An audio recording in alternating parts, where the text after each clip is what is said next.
Video में हम लोग क्लास 12 फर्स्ट टर्मिनल एग्जामिनेशन अगस्त 2024 के होम साइंस का ओरिजिनल क्वेश्चन पेपर को देखने वाले हैं, जिसमें ऑब्जेक्टिव और सब्जेक्टिव दोनों टाइप के प्रश्नों का 100% सही उत्तर देखने वाले हैं। ठीक है, इसमें ऑब्जेक्टिव और सब्जेक्टिव जितना आपके एग्जाम में लिखना है टोटल का आंसर आपको मिलेगा, वो भी 100% सही। तो चलिए वीडियो को स्टार्ट करते हैं। यदि क्वेश्चन में दिया हुआ है कि थायराइड ग्रंथि से स्रावित होने वाला हार्मोन कहलाता है, तो इसका सही उत्तर होगा ऑप्शन नंबर बी, थायरॉक्सिन। यानी जो थायरॉक्सिन हार्मोन होता है वो थायराइड ग्रंथि से निकलता है। ठीक है, 2 नंबर क्वेश्चन में दिया हुआ है कि हार्मोन असंतुलन के सामान्य लक्षण है, तो इसका राइट आंसर होगा ऑप्शन नंबर डी, इनमें से सभी।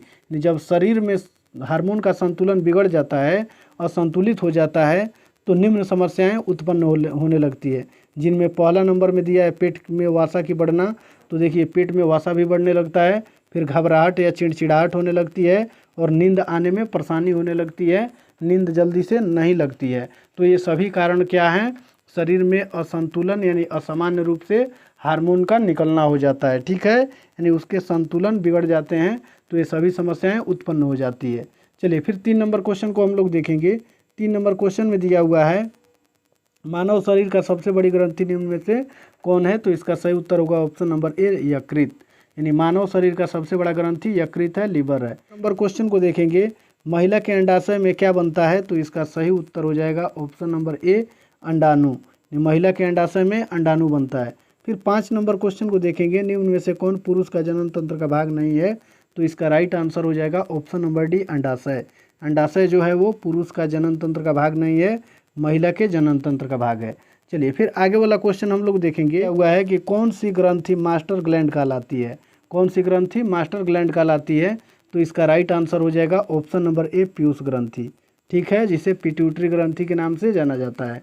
फिर 7 नंबर क्वेश्चन को देखेंगे, जीवन रक्षक हार्मोन किस ग्रंथि से स्रावित होता है? तो इसका राइट आंसर हो जाएगा ऑप्शन नंबर ए, एंड्रिनल ग्रंथि से। फिर 8 नंबर क्वेश्चन में है, घरेलू वायु प्रदूषण का क्या कारण है? तो इसका राइट आंसर हो जाएगा ऑप्शन नंबर डी, इनमें से सभी।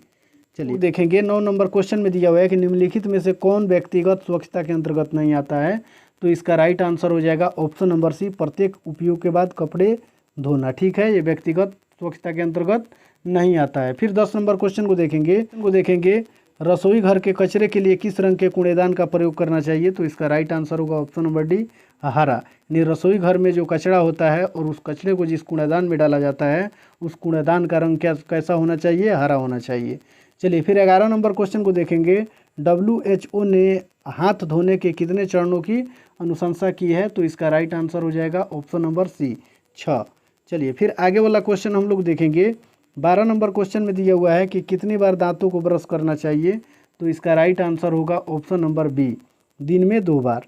चलिए फिर आगे वाला क्वेश्चन हम लोग देखेंगे। 15 नंबर क्वेश्चन को देखेंगे, किस स्रोत से वायु प्रदूषित नहीं। देखिए 15 नंबर क्वेश्चन को हम लोग देखेंगे, किस स्रोत से वायु प्रदूषित नहीं होती है? तो इसका राइट आंसर होगा ऑप्शन नंबर बी, श्वसन क्रिया। फिर 16 नंबर क्वेश्चन को देखेंगे, निम्नलिखित में से किसे परिरक्षक के रूप में इस्तेमाल किया जाता है? तो इसका राइट आंसर हो जाएगा ऑप्शन नंबर बी, नमक। 17 नंबर क्वेश्चन में दिया हुआ है कि यूनिसेफ किसके लिए कार्य नहीं करता है? तो इसका राइट आंसर हो जाएगा 17 का ऑप्शन नंबर सी, मनोरंजन के लिए। क्वेश्चन को देखेंगे, निम्नलिखित में से कौन सी बीमारी व्यक्तिगत स्वच्छता की कमी के कारण होती है? तो इसका राइट आंसर हो जाएगा ऑप्शन नंबर ए, डायरिया। चलिए फिर आगे क्वेश्चन को देखेंगे। इसमें दिया हुआ है कि वस्तुओं को जलाने से कौन सी गैस उत्पन्न होती है? तो इसका राइट आंसर हो जाएगा option number B, carbon dioxide. Number question में दिया हुआ है कि आहार आयोजन से निम्न में से किसकी बचत होती है? तो इसका राइट आंसर हो जाएगा ऑप्शन नंबर डी, इनमें से सभी। फिर 21 नंबर क्वेश्चन को देखेंगे, निम्नलिखित में से कौन खाद्य संरक्षण का लाभ है? तो इसका राइट आंसर हो जाएगा ऑप्शन नंबर डी, इनमें से सभी। चलिए फिर आगे वाला क्वेश्चन हम लोग देखेंगे। देखिए 22 नंबर क्वेश्चन को हम लोग देखेंगे, भोजन खराब होने का कारण क्या है? तो इसका राइट आंसर हो जाएगा 22 का ऑप्शन नंबर डी, इनमें से सभी। 23 नंबर क्वेश्चन में निम्नलिखित में से कौन खाद्य संरक्षण की भौतिक विधि नहीं है? तो इसका राइट आंसर होगा ऑप्शन नंबर ए, निर्जलीकरण। निम्नलिखित में से कौन भोजन विषाक्त होने का कारण है?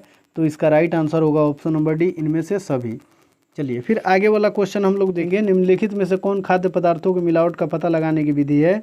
तो इसका राइट आंसर हो जाएगा, देखिए इसका राइट आंसर हो जाएगा ऑप्शन नंबर डी, इनमें से सभी। ठीक है, रासायनिक परीक्षण, दृश्य परीक्षण और भौतिक परीक्षण। क्वेश्चन को देखेंगे, कौन सा प्रमाणीकरण चिन्ह खाद्य उत्पादों के लिए नहीं है? तो इसका राइट आंसर हो जाएगा ऑप्शन नंबर सी, हॉलमार्क। ठीक है। 27 के कारण किस संसाधन की गुणवत्ता खराब नहीं होती है? तो इसका राइट आंसर हो जाएगा ऑप्शन नंबर ए, सूर्य का प्रकाश। चलिए फिर आगे वाला क्वेश्चन हम लोग देखेंगे। 28 नंबर में है, विटामिन डी का मुख्य स्रोत क्या है? तो इसका राइट आंसर होगा ऑप्शन नंबर डी, सूर्य का प्रकाश। चलिए फिर आगे वाला क्वेश्चन में दिया हुआ है कि प्रत्येक व्यक्ति के लिए कौन सा आहार आवश्यक होता है? तो इसका सही उत्तर होगा ऑप्शन नंबर सी, संतुलित आहार। 30 नंबर क्वेश्चन में है, एक व्यक्ति की दैनिक कैलोरी आवश्यकताएं किस पर निर्भर नहीं करती? तो इसका राइट आंसर हो जाएगा ऑप्शन नंबर डी, आर्थिक स्थिति पर। ठीक है। अब इधर हम लोग शॉर्ट क्वेश्चन आंसर को देखेंगे। ठीक है। देखिए, खंड ब में दिया हुआ है लघु उत्तरीय प्रश्न, जिनमें पहला नंबर में दिया हुआ है हार्मोन को परिभाषित करना है, मासिक धर्म को परिभाषित करना है, पीयूष ग्रंथि को, पर्यावरण को, वायु प्रदूषण को। तो 1 से 5 तक का आंसर हम इसमें दे देंगे इस वीडियो में। ठीक है। और फिर यहाँ आप दीर्घोत्तरीय क्वेश्चन में देख रहे हैं, क्वेश्चन नंबर 11, 12 और 13 का आंसर इसमें हम दे देंगे। तो चलिए देखते हैं इसका आंसर, शॉर्ट क्वेश्चन आंसर। देखिए, क्वेश्चन नंबर 1 का आंसर ये है। ठीक है। क्वेश्चन नंबर 1 में दिया हुआ है कि हार्मोन या ग्रंथि रस या अंतःस्रावी जटिल कार्बनिक पदार्थ हैं। ये हार्मोन या जो ग्रंथि रस है, यह अंतःस्रावी जटिल कार्बनिक पदार्थ हैं जो सजीवों में होने वाली विभिन्न जैव रासायनिक क्रियाओं, वृद्धि एवं विकास, प्रजनन आदि का नियमन तथा नियंत्रण करता है, और ये कोशिकाओं तथा ग्रंथियों से स्रावित होते हैं। यानी जो हार्मोन होता है वो कोशिकाओं से और ग्रंथियों से स्रावित होता है, और इनका काम होता है शरीर में रासायनिक क्रियाओं का नियंत्रण करना, वृद्धि एवं विकास को नियंत्रण करना तथा प्रजनन आदि कार्यों को नियंत्रण करना। 2 नंबर क्वेश्चन का आंसर देखेंगे। मासिक धर्म योनि से होने वाला रक्तस्राव है जो महीने में 1 बार होता है। यह मासिक धर्म चक्र का एक सामान्य हिस्सा है। इसे मासिक धर्म के रूप में भी जाना जाता है। मासिक धर्म आमतौर पर 21 से 35 दिनों के अंतराल पर आते हैं। ठीक है। फिर 3 नंबर क्वेश्चन का आंसर हम लोग देखेंगे। 3 नंबर क्वेश्चन में दिया हुआ है कि पीयूष ग्रंथि या पीयूषिका एक अंतःस्रावी ग्रंथि है। यानी पीयूष ग्रंथि या पीयूषिका कह लीजिए, यह एक अंतःस्रावी ग्रंथि है जिसका आकार एक मटर के दाने जैसा होता है और इसका वजन 0.6 ग्राम होता है। यह मस्तिष्क के तल पर हाइपोथैलेमस के निचले हिस्से से निकला हुआ और उभार जैसा होता है, और यह एक छोटे अस्थिमय गुहा में क्या होता है, दृढ़ तानिका रिज्जु से ढका हुआ होता है। ठीक है। चलिए फिर 4 नंबर क्वेश्चन का आंसर हम लोग देखेंगे। पर्यावरण वह है जो प्रत्येक जीव के साथ जुड़ा हुआ है। पर्यावरण वह है जो प्रत्येक जीव के साथ जुड़ा हुआ है और हमारे चारों तरफ वह हमेशा व्याप्त होता है। सामान्य अर्थों में यह हमारे जीवन को प्रभावित करने वाले सभी जैविक और अजैविक तथ्यों और प्रक्रियाओं और घटनाओं के समुच्चय से निर्मित इकाई है। चलिए फिर 5 नंबर क्वेश्चन का हम लोग आंसर देखेंगे। 5 नंबर क्वेश्चन में है कि वायु प्रदूषण क्या है? तो उसका आंसर हम लोग देखेंगे कि वायु प्रदूषण किसी रासायनिक, भौतिक या जैविक कारक द्वारा घर के अंदर या बाहर के वातावरण का प्रदूषण है जो वायुमंडल की प्रकृति विशेषताओं को संशोधित करता है। अब इसमें लॉन्ग टाइप क्वेश्चन का आंसर देखेंगे। 11 नंबर क्वेश्चन का आंसर इसमें हम लोग देखेंगे। वायु प्रदूषण किसी भी रासायनिक, भौतिक या जैविक कारक द्वारा घर के अंदर या बाहर के वातावरण का प्रदूषण है जो वायुमंडल की प्राकृतिक विशेषताओं को संशोधित करता है। और फिर 12 नंबर क्वेश्चन का आंसर, शरीर में मौजूद कुछ अंतःस्रावी ग्रंथियाँ ये हैं, जिनमें पीयूषिका जिसे पिट्यूटरी ग्रंथि के नाम से जाना जाता है, अधिवृक्क जिसे एंड्रोनल के नाम से जाना जाता है, औटुका जिसे थायराइड ग्रंथि के नाम से जाना जाता है, उपवर्टुका जिसे पैराथायराइड ग्रंथि के नाम से जाना जाता है, और अंड ग्रंथि जिसे टेस्टिज के नाम से, और डिम्ब ग्रंथि ओवरी के नाम से, पिनियल, लैंगरहैंस की द्वीपिकाएँ और थाइमस, ये सभी अंतःस्रावी ग्रंथियाँ हैं। ठीक है। इसमें हम लोग देखेंगे नीचे कि अंतःस्रावी ग्रंथियाँ हार्मोन बनाने का काम करती है। जो अंतःस्रावी ग्रंथियाँ होती है वो हार्मोन बनाने का काम करती है और उन्हें रक्त में छोड़ती है। ये हार्मोन शरीर के अंगों, त्वचा, मांसपेशियों और दूसरे ऊतकों तक से शरीर को पता चलता है कि उसे क्या करना है और कब करना है। हार्मोन शरीर के लिए बहुत ज़रूरी होते हैं और ये प्रजनन, चयापचय और विकास, कई अन्य दूसरे कामों को प्रभावित करते हैं। ठीक है।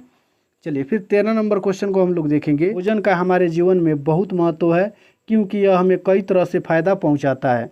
पहला नंबर पॉइंट में बना के लिखेंगे कि भोजन से हमें पोषक तत्व मिलते हैं जो शरीर के सभी कार्यों के लिए ज़रूरी होते हैं और ये कार्यों में सांस लेना, भोजन पचाना और शरीर को गर्म रखना शामिल है। ठीक है, चलिए फिर दूसरा नंबर पॉइंट में हम लोग देखेंगे भोजन से शरीर को ऊर्जा मिलती है जिससे हम मांसपेशियों से जुड़ी कई शारीरिक गतिविधियां कर पाते हैं। तीसरा पॉइंट में आपको लिखना है कि भोजन से शरीर की वृद्धि होती है और क्षतिग्रस्त हिस्सों की मरम्मत होती है। फिर आगे वाला पॉइंट में लिखेंगे कि भोजन से रोगों का बचाव होता है। ठीक है, यानी जो भोजन होता है वो हमें रोग से बचाने का कार्य करता है। और फिर आगे वाला पॉइंट में लिखेंगे कि भोजन से मानसिक स्वास्थ्य भी बेहतर होता है। और फिर लास्ट वाला पॉइंट में लिखेंगे भोजन से वजन को नियंत्रित किया जा सकता है। ठीक है, तो ये आपका दीर्घ उत्तरीय क्वेश्चन रहा।